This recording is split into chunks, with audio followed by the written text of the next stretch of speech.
Hey, welcome on in, guys. Tobin here with you, and thanks for checking out the channel. Hope everybody's doing fantastic out there as your Miami Heat remain in the Bahamas for training camp as they are getting ready for the 2024-25 season ahead.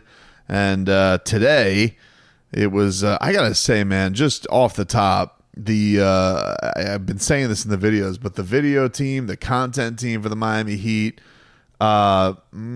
pristine. It's been so good. You know, you've gotten some great stuff on the YouTube channel, the Instagram, some great stuff of Jimmy Buckets working out. You got some Bam Adebayo to Kel'el Ware working. You got some work on the fast break drills that the Miami Heat have been doing. They've really done a top-notch job. So a huge props to the Miami Heat and the content they've been putting out there. It's been really, really fun to watch. And apparently the Miami Heat are having a lot of fun at training camp so far. I think one of the things that's been interesting, you know, we all came into this season realizing, God, the Miami Heat have to get better at offense. And it was fascinating. There's a couple of things you guys should read if you're a Heat fan.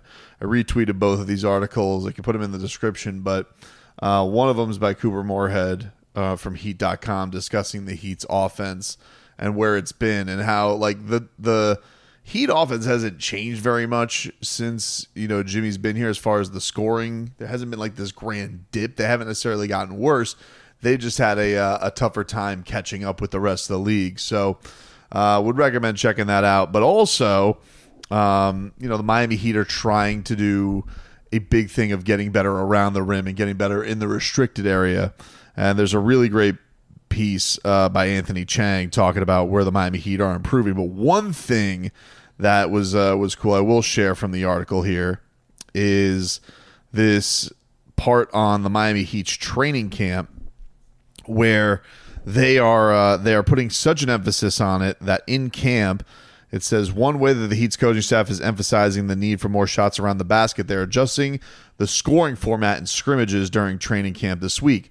Layups and dunks are worth 3 points. Three-pointers are worth 3 points. And mid-range shots count for 1 point. Quote, that just shows you how much of an emphasis we're putting on getting wide-open threes, wide-open layups, and shots to the basket, Jaime Jaquez said. I'm excited about it. I think the guys are as well. It's going to be a fun, fast-paced year, and we're all excited for it. Yeah, I think, like, look, you're not going to get, I think, a team to object to playing a more fun style, an up and down style. And you look at the teams around this league and the teams that they got to catch up with. It was interesting sitting with Eric Spoelstra, right, and getting a chance to speak with him at Media Day. If you guys haven't seen the whole interview, that's fine. But in the early goings of it, you know, I asked Spo about the Boston Celtics. You know, he had said after they had won, he wasn't going to watch it. He's not going to watch a second of it. He said he didn't watch any of it live, but that you have to know the enemy. He refers to him as the enemy, which is haunting and also awesome. But Eric Spoelstra says, of course, you need to know the enemy, and you need to know what makes them tick, what makes them go good. And, of course, Boston had just a outstanding year offensively last year. It just felt like they were smothering everybody and slowly kicking everybody's ass by 25 points every single damn game. You'd feel like you would be in a game with them, and then all of a sudden, pew, they would just take off. And so, you know, it's not as simple, I think, as Miami just having to chuck up more threes, though it does feel like the one guy who is going to make a big jump in that this year is going to be Bam Adebayo, simply based on what you saw from him in the second half of last year. I just think that's natural. And people who were kind of quibbling over this clip that I put out of him where he had talked about, you know, badgering him about the threes he's going to take. I say 200 threes, and Leroy, you know, gives me the look, 100 threes. And I always equate it back to Chris Bosh, because Chris Bosh's evolution as a player goes back to his ascension of three-point shots. And I would say that, you know, the thing that makes Chris Bosh and Bam Adebayo different as players, though there's a lot of similarities between them now, is I would say Bosh was a much more naturally gifted scorer out of the gate, and a lot of that had to do with role. Like, he was given the keys to the franchise, number 4 overall pick. But, he was out there and just, lighting it up. Silky ass smooth jumper. Really, really great. And Bam, of course, he made his bones on the defensive end. And so, while Bosh was here, and he became kind of the thing that unlocked everything the Heat did defensively. The other big thing that he took was an elevated amount of threes. And so if you go and you look at his totals and find out, like, all right, where the jump can be, he went from 35 to 74 the next year to a big time out his last year, the last year of the Big Three when they went to the finals, to 218. So Bam, I believe, was somewhere around 46, I think is where his number was at. And so, it's probably somewhere in the middle of that. Like, if you look at Bam's totals from last year on attempts, his total of attempts last year from three-point land, 42, not including the playoffs. And so, I think it's probably somewhere in that range of the 100. I think that's where the number kind of came from. It was, if you really boil it down, that's probably the most fair number. Jimmy did take more threes last year. And so I don't think there's going to be this grand jump from him. Tyler, I know everybody gets on Tyler for they want him to take more threes. I think Tyler takes a lot of threes. It's not like he's sitting here, he takes 4 a game. Tyler takes like 8 threes a game. Could he take 9? I don't think anybody would have an issue with it. Could he take 10? I don't think anybody would have an issue with it on the Heat.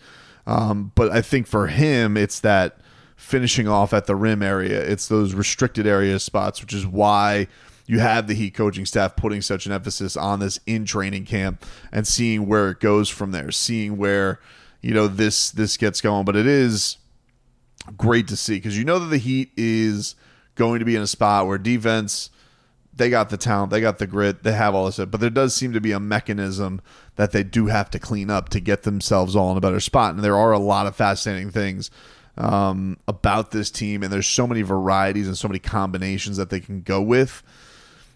And, Spo made the point of he wants to see their core 4 together of Tyler, Terry, Bam, Jimmy, and then whatever that 4th piece is. I don't know what the favorite is. It's going to be interesting. The red, white, and pink scrimmage is on Monday. Then you have preseason action that's going to get going. Will that give us any insight into it? Maybe, maybe not. A scrimmage, a lot of the times, they're going to mix everything up. They're going to switch jerseys.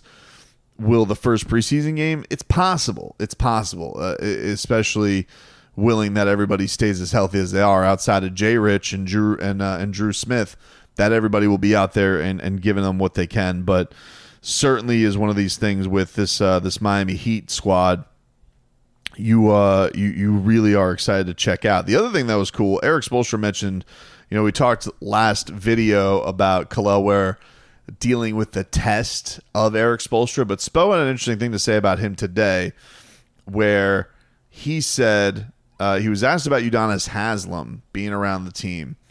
And, maybe people roll their eyes at it and they say, hey, all right, we get it. UD's around the team all the time.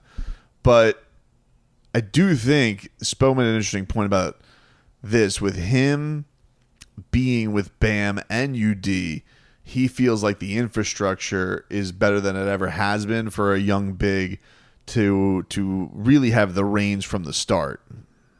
It just shows you how unique of a human being and professional that UD is. He doesn't have to do any of this.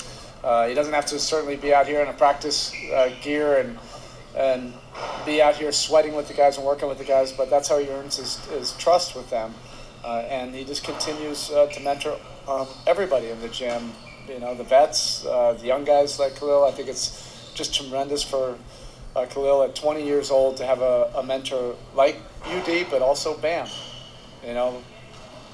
He's UD mentored the next mentor, and now they're both able to use their superpowers to help him, and that's why we think we have the infrastructure to be able to help a young big like him succeed. And of course, UD continues to mentor the head coach and everybody else on the staff. I love having him around. Pretty sure he's gonna, like Udy's always said, he never wants to coach. That's like the one thing he's always shot down. This Eric Spoelstra feels like he's trying to get his, like, as soon as it feels very much like as soon as Chris Quinn like gets his head coaching gig, and there's they gave Chris Quinn a new title of associate head coach this year, even though Spo had said like his roles kind of stayed the same because he's been doing so much. But it feels like I could see Spo. He's trying to weasel in there, and he's trying to take Udonis Haslem from Stephen A. Smith and take him from top ESPN media star to get onto my bench and be a head coach. Like he's trying to call him with the culture. He's like, it's like the song of the sirens, like just lure Udonis Haslem in. But yeah, you do think about the infrastructure for Kel'el. I think that could be one of these things where he is in a spot where the Miami Heat have two guys who embody everything about the franchise, have done it at a fantastic level. You're talking about two guys top 5 in rebounds. Bam probably going to finish this year number 2 behind Udonis Haslem. And you think to Bam's rookie year, like they had Hassan Whiteside, who I remember a lot of people were like, I don't even understand why we're drafting Bam Adebayo because we have Hassan Whiteside. I know it seems crazy now, but that is what people were saying back then. And also, obviously, Hassan Whiteside kind of butted heads with the Heat culture a little bit more. It has been nice, though, I think, with that UD Olive Branch from doing the podcast, seeing, Hassan, get a Heat culture jersey. I will say the dude looks like a Mack truck right now. I don't know what he's doing. Maybe they could go be a red zone threat for the Dolphins. The guy looks in absolutely phenomenal shape.